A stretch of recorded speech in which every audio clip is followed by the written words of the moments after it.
Buenas noches. Esta es una nueva edición de Rebeldes por Malvinas, el programa que hacemos nuestra operadora Diana, el ex conscripto médico combatiente por Malvinas de la 10ª Compañía de Ingenieros, el doctor Florencio Morales, y quien les habla, Héctor Francia, que servía en la compañía del Regimiento 7 en el Cerro Wilmes o Wilmes Ridge durante la guerra de 1982.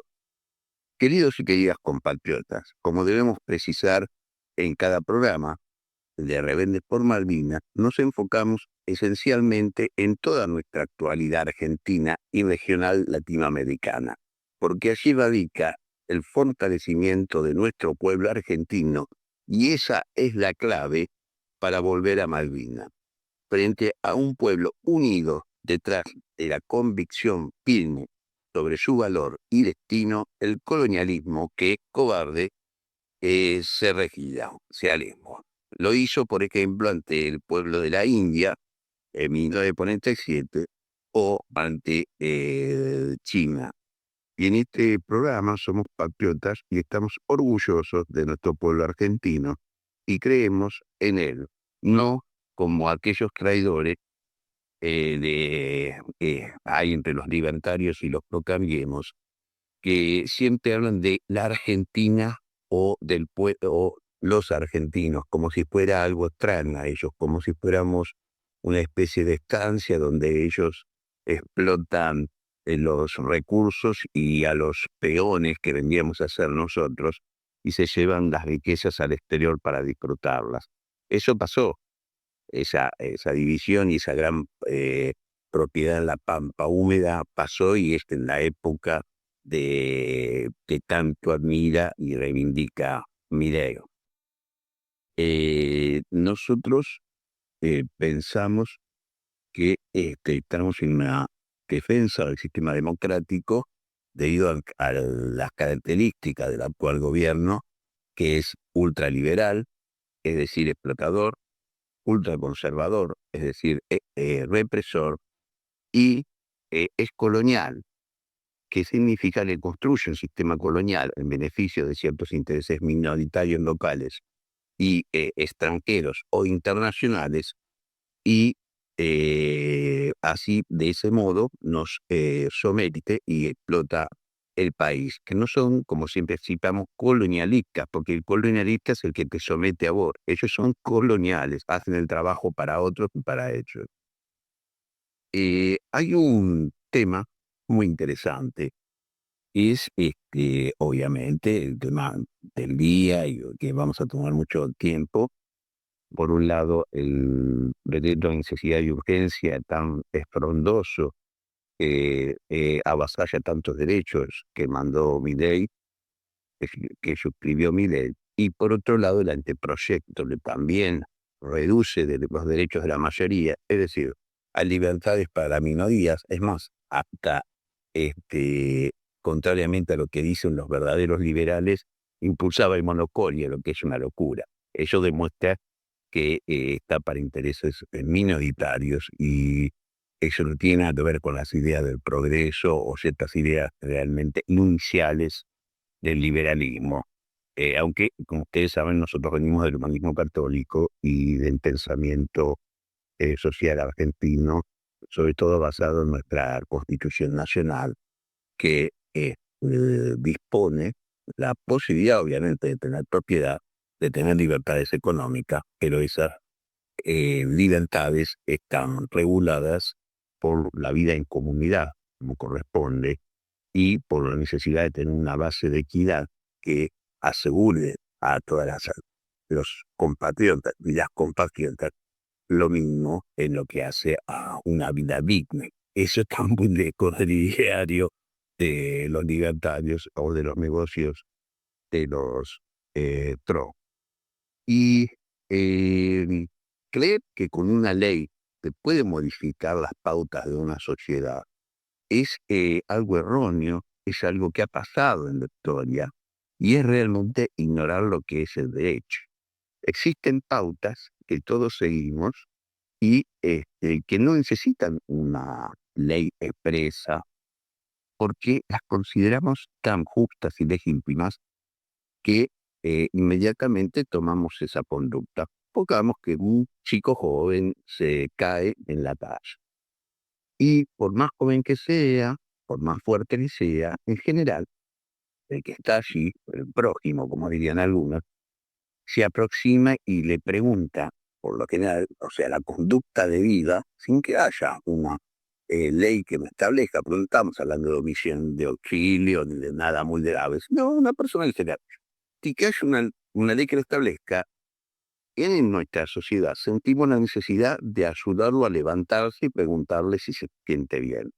Eso es el derecho. El derecho es algo vivo. Las normas, las verdaderas leyes de la sociedad, son aquellas que acatan. Hay miles y miles de leyes que ya no tienen ningún funcionamiento, porque cambió la tecnología, porque cambió la sociedad, y las leyes están ahí, fueron redactadas, y nadie la derogó. La que lo derogó es la desobediencia o la falta de obediencia o aplicación por parte de la sociedad. Por eso creer que en un DNU o con una ley se puede modificar toda la sociedad, eso era propio de los revolucionarios, que no es este caso. Este caso son reaccionarios. Hay una gran diferencia entre el revolucionario o el reaccionario. Históricamente, el revolucionario construye una sociedad nueva con pautas nuevas, mientras que el reaccionario, que es un concepto que surgió luego de la Revolución Francesa, lo que hace es volver la sociedad hacia atrás. O sea, quiere destruir lo que la sociedad ya consideró como propio. Por ejemplo, antes de la restauración monárquica en Francia, después de la Revolución Francesa, los derechos liberales, los derechos del hombre y del ciudadano, con esa famosa declaración de 1789 de los franceses, 1789, 1790, se consideraban básicos. Y quisieron volver a poner la aristocracia y la monarquía, y los franceses estuvieron a aguantarle un año, y al rey que quiso hacer eso, que era Carlos X, le dieron una patada. Sí. ¿Por qué? Porque no se puede volver hacia atrás. No puede ser como en el proceso de reorganización nacional, que se llamaba reorganización, porque quería volver a 1880. ¿Y cómo lo hacía? Y no quería derechos laborales, no quería derechos sociales, secuestraba, torturaba y mataba a los sindicalistas, mataba a los luchadores sociales, justamente para destruir el tejido social y volver atrás. No pudo.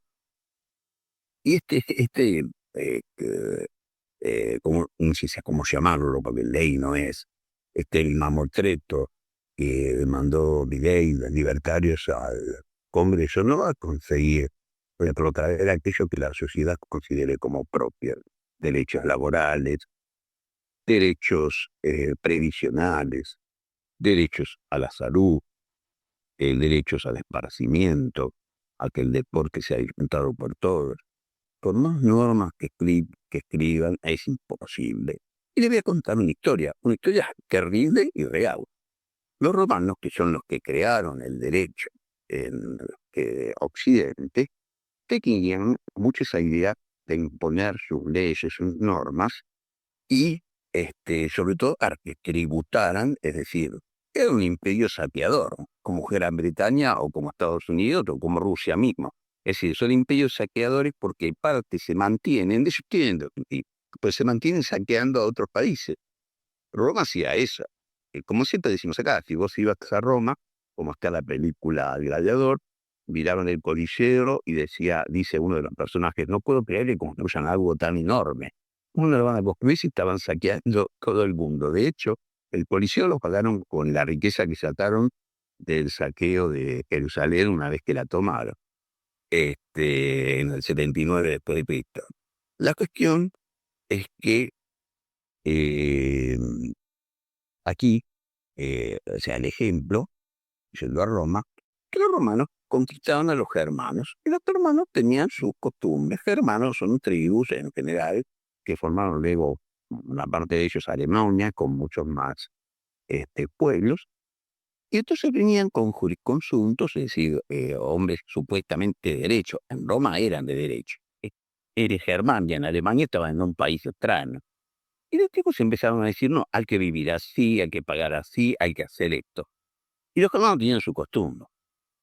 Y claro, entre que el gobernador, que era Varo, que se llamaba Varo, los explotaba, eran corruptos, entre que eh, sus costumbres las eh, obligaban a dejarlas de lado, los sometían, los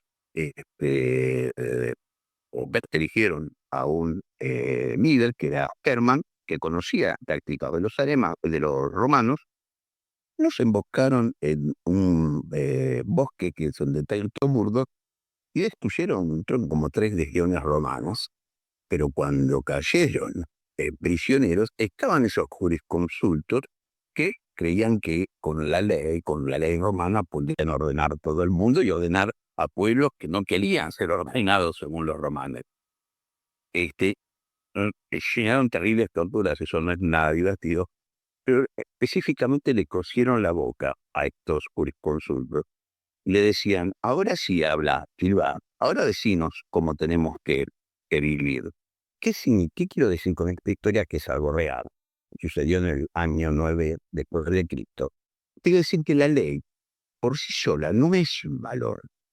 Creer que se puede modificar una sociedad, sus hábitos, sus derechos, lo que los ciudadanos y los habitantes consideran como propio, por hacer o aprobar una ley, es un total error. Primero, no la van a obedecer. Segundo, van a ir a pedir justicia, vamos a ir a pedir justicia para que no las apliquen. De hecho, a mí ya me han venido a hablar, trabajo en el derecho de salud por varios amparos por los temas de las cuotas de las pagas y también por prestaciones médicas que se interrumpen. O sea que es un camino que yo conozco y que hicimos hace 20 y 30 años, lo que nos dedicamos a esto cuando no había normativa, demasiada normativa sobre el tema de salud.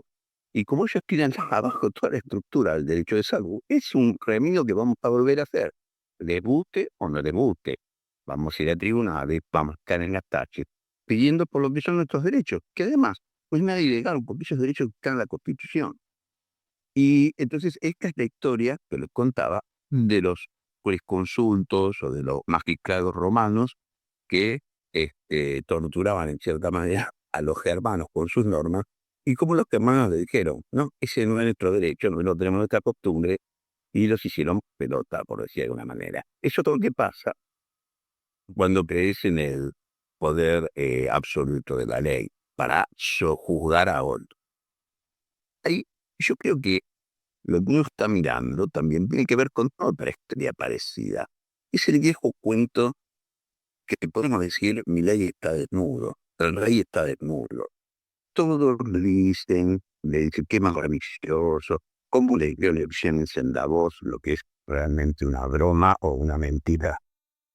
Porque a vos van empresarios, van economistas, van funcionarios, pero van a ver la situación económica mundial actual y a ver qué medidas de negocio van a tomar. No van a recibir una clase de un profesor mediocre, porque eso fue el que hizo Milei, una vergüenza total. Pero bueno, hay muchos presidentes que son de ese tipo.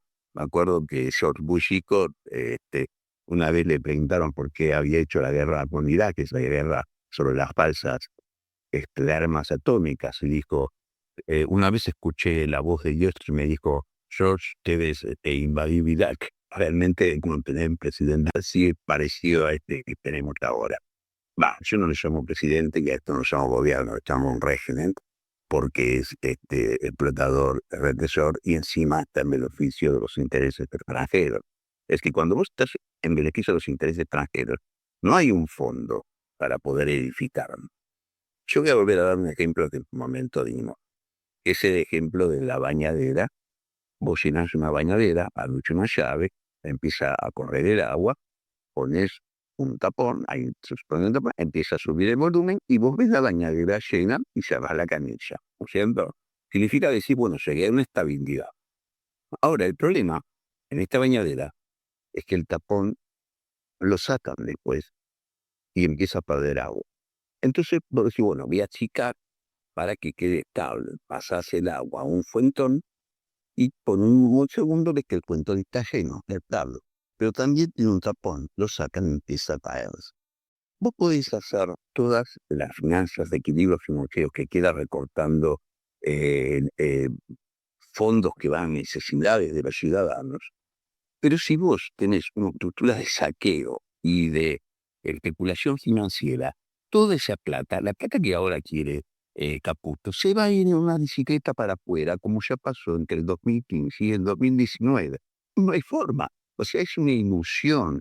Eso siempre lo que tiene que ver con la dependencia económica y financiera, lo deja en negro. Entonces, nunca vas a tener ese equilibrio porque las empresas como ahora, por ejemplo, con la estatización, de cierto modo, a través de los bonos de la deuda privada, ¿qué van a pasar los pasivos? Y se van a llevar los activos al extranjero. Y eso está mostrando por la historia económica no muy lejana, reciente.